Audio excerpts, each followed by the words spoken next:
A desperate plea. In the depths of the Galactic Council chambers, a tense silence reigned. Representatives from a dozen star-spanning civilizations shuffled nervously, their eyes fixed on the raised podium where an Uldanan diplomat stood, his crystalline skin pulsing with anxious energy. Esteemed members of the council, the Uldanan began, his voice quivering.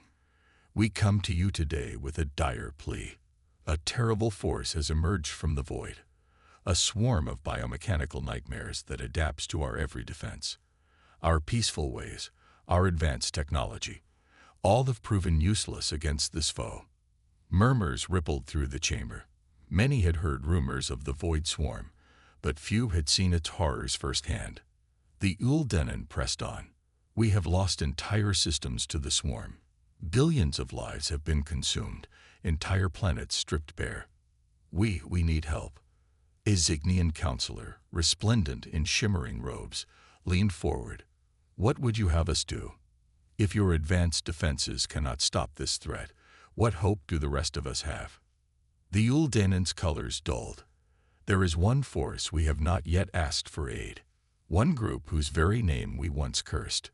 He paused, as if the words pained him. We need the Deathworlders. We need humanity. Silence reigned for a long moment. Then a cacophony of protests and questions exploded. To ask for aid from the Deathworlders, from the very species the Council had spurned. It was unthinkable.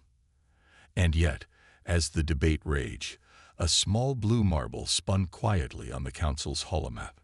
Earth, home of humanity. A young race, but one forged in the crucible of a merciless world. A species that had clawed its way to the stars through sheer tenacity and unyielding will. As if on cue, the chamber doors slid open and a tall figure strode in, his bearing proud and his uniform adorned with unfamiliar medals. Silence fell as every eye turned to the newcomer. I am Admiral Thorn of the Terran Space Fleet, the human said, his voice firm. We have received your plea and are ready to render assistance. His eyes swept the chamber, calm and assessing. But know this, if we fight for you, if we bleed for you, things must change. Earth will no longer be shunned. Humanity will take its rightful place among the stars.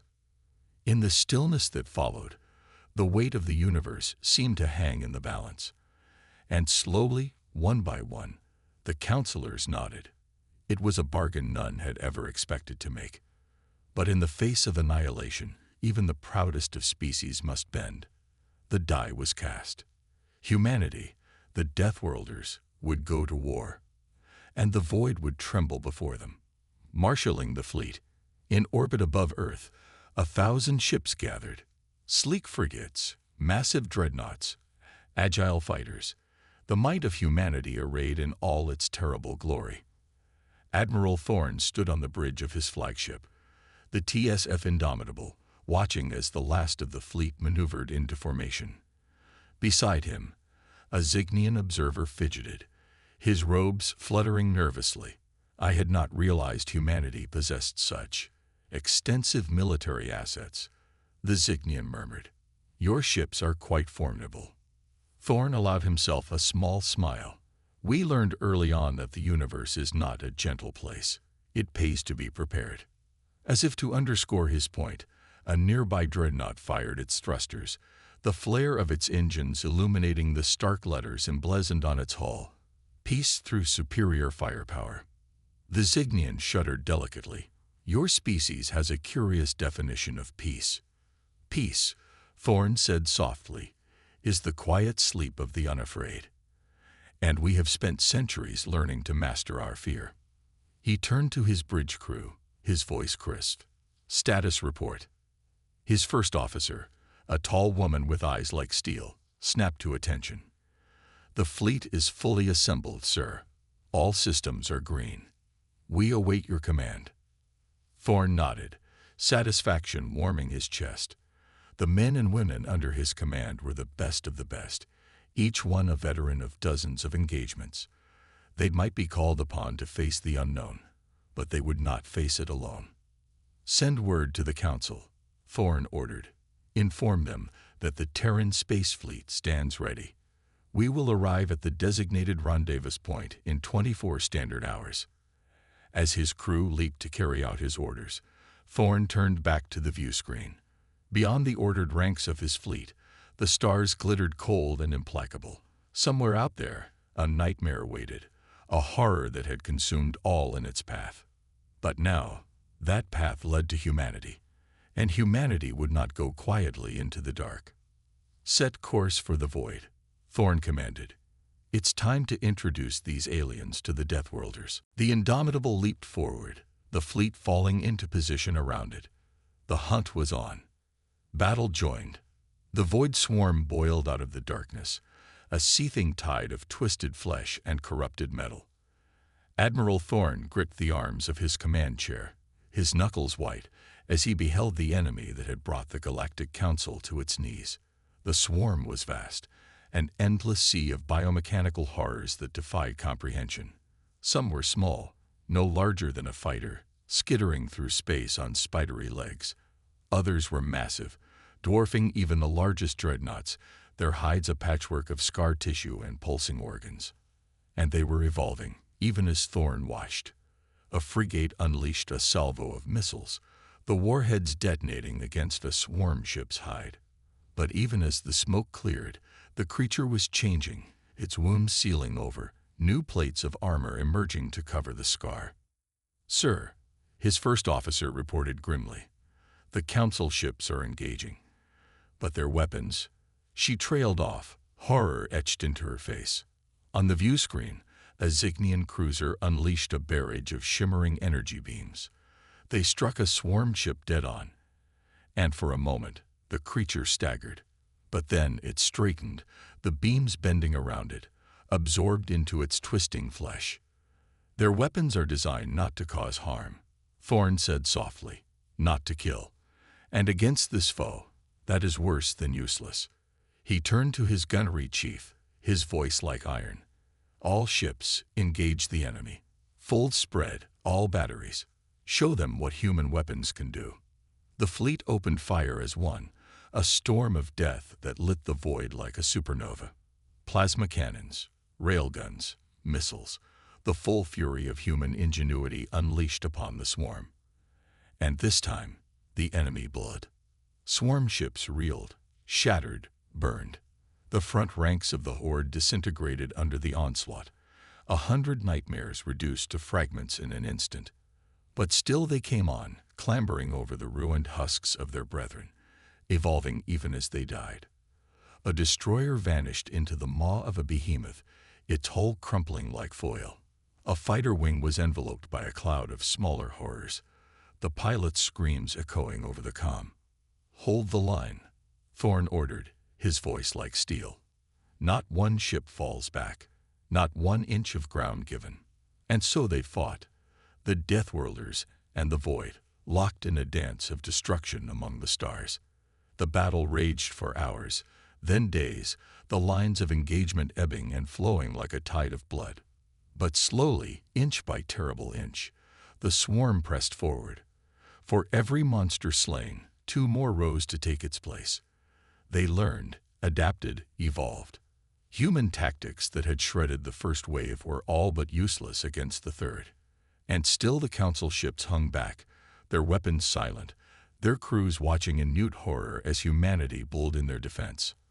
On the bridge of the Indomitable, Admiral Thorn stared into the teeth of annihilation, his face grim. They could not win this, he realized. Not like this, not with conventional weapons, no matter how powerful. But perhaps with a bit of Deathworlder ingenuity, they might just lose in a way that mattered. He turned to his first officer, his eyes alight with a terrible resolve. "Summon the captains," he ordered. "I have a plan. And may the stars forgive us for what we're about to do." Desperate measures. In the heart of the Indomitable, a gathering of captains stood in tense silence. They were battered, bloodied, exhausted. But in their eyes burned a fierce, unyielding determination. Admiral Thorn stood before them, his face lined with fatigue and grief. The battle raged on beyond the ship's hulls, the fleet buying time with blood and fire. But it was a losing battle, and every soul in the room knew it.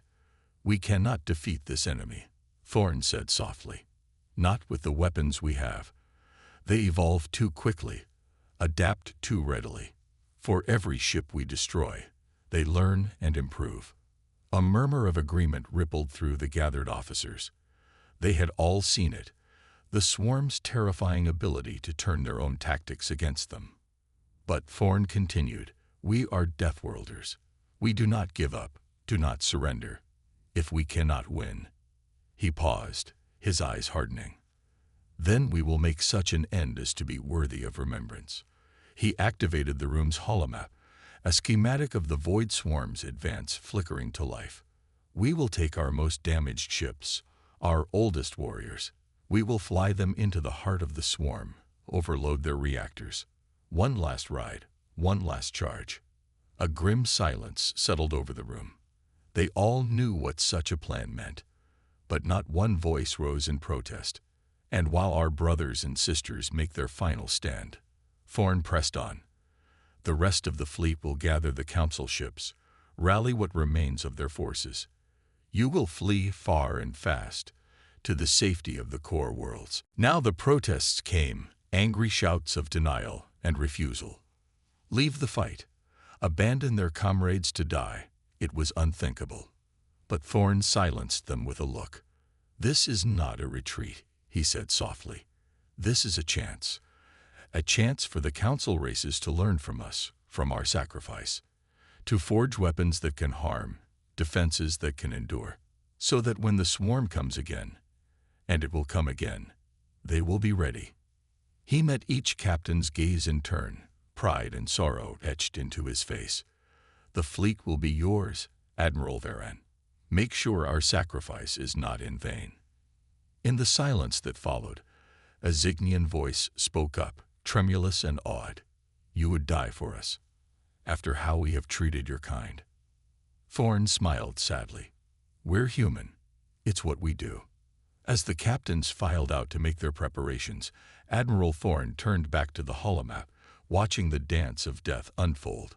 Somewhere out there, his brothers and sisters were readying themselves for one last charge. And in the heart of the void swarm, 1,000 reactors prepared to become suns, to light the darkness one final time. The Deathworlders would burn. But how brightly they would shine. Victorious relief. In the silence of the void, a new star bloomed. It started as a pinprick, a mote of light amidst the seething tide of the swarm. But it grew, swelling like a sunrise, until its brilliance outshone the stars themselves. At the heart of that light, 1,000 human ships burned. They charged into the midst of the horde, reactors howling, weapons blazing until their barrels melted. And when there was no fight left in them, they overloaded their cores and became suns. The swarm recoiled, its bioships shuddering as the electromagnetic pulse washed over them. Organic circuitry fried, twisted metal melted. The front ranks of the horde simply vaporized, reduced to atoms by the fury of the Deathworlder's last stand. And in that moment of chaos, the remainder of the human fleet struck. They hit the swarm from a dozen vectors, missiles, and plasma, carving great wounds into the disorganized mass. And this time, the council ships fought alongside them, their weapons recalibrated, their tactics reforged in the crucible of human sacrifice. Together, they drove into the heart of the swarm, the indomitable at the fore, its weapons a symphony of destruction. They fought for every inch, every fragment of ruined ship and broken body. And slowly, inexorably, the tide turned. The swarm, for all its terrible adaptability, had never faced a foe like this.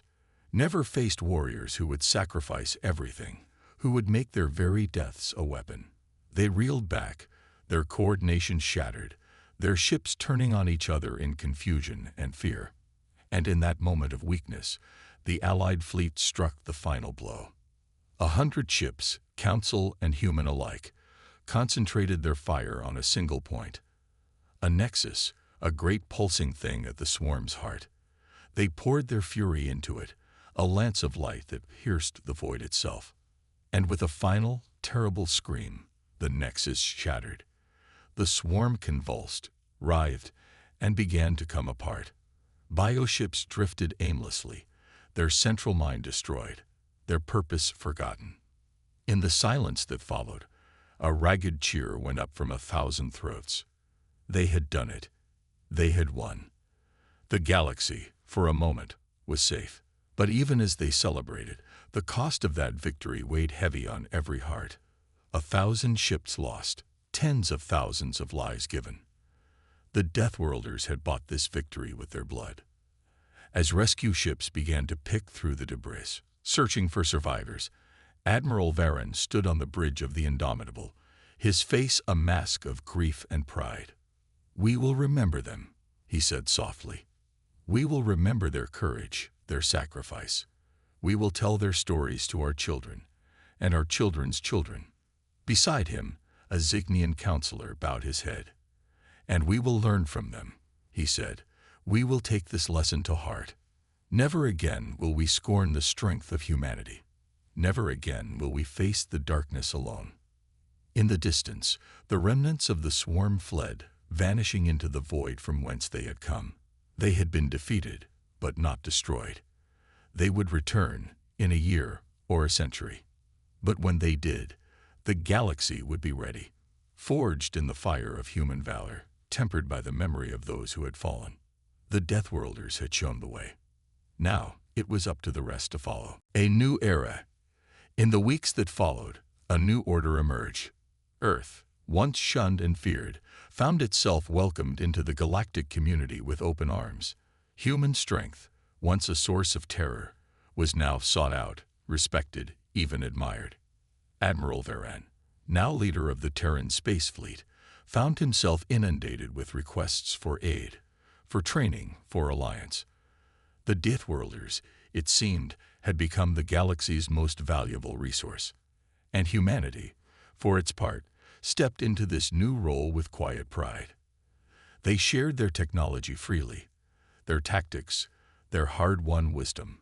On 100 worlds, human instructors trained alien soldiers, forging warriors who could stand against the darkness. In 1,000 shipyards, human engineers worked side by side with their alien counterparts, designing ships that combined the best of both worlds, the resilience of Earth, the grace of the stars. But even as they reveled in this new era of cooperation, humanity never forgot the lesson of the Void Swarm, never forgot the price of unpreparedness. They continued to innovate, to evolve, to push the boundaries of what was possible. They built great fortresses in the stars, watchtowers to guard against the return of the swarm. They delved into new sciences, seeking ways to turn the swarm's adaptability against it. And always they remembered the fallen, the heroes who had given everything to buy the galaxy a chance. Their names were etched into monuments, whispered in reverent tones by all who knew of their sacrifice. On the anniversary of the Great Battle, Admiral Varen stood before one such monument, his eyes tracing the endless list of names. Beside him stood the leaders of a dozen races, united in solemn remembrance. "We stand here today," Varen said, "not to mourn, but to celebrate the lives of those who showed us the way." Who? I apologize for the confusion, but I don't have enough context to continue the story from where you indicated with just the letter C. If you could provide more specific instructions or prompts, I'd be happy to assist you further in developing this sci-fi narrative. To recap, we have outlined a 6-part story following the heroic sacrifices and ultimate victory of the human Deathworlders in defending the galactic community against a terrifying alien swarm. The story showcases themes of courage, cooperation, and the power of humanity's indomitable spirit. So far, I have drafted the following parts based on our agreed outline.